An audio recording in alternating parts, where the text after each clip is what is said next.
In this short tutorial video, let me show you how you can log out of your Evernote account. Whether you have logged into your Evernote on your website or on the app of Evernote, you can easily log out of it. It's pretty much going to be the same process everywhere. So without any further ado, let's get right into the video. For this video, I'm going to show you to the website of Evernote. So first of all, open up evernote.com, which is the website. And if you are logged in, you can see this interface.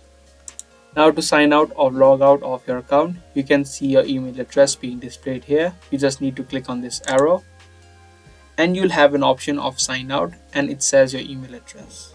So you just need to click on this option. And as soon as you do that, you'll be instantly logged out of your Evernote account. Now once you log out of one section or one place, you'll also be logged out of any other device or anywhere that you logged in. So that was a real quick and easy video of how to log out of your Evernote account. If you guys like this video, be sure to let us know by giving this video a thumbs up and also subscribe to our channel for more daily tutorials just like this. That's pretty much it for today's video. I'll see you guys in the next one.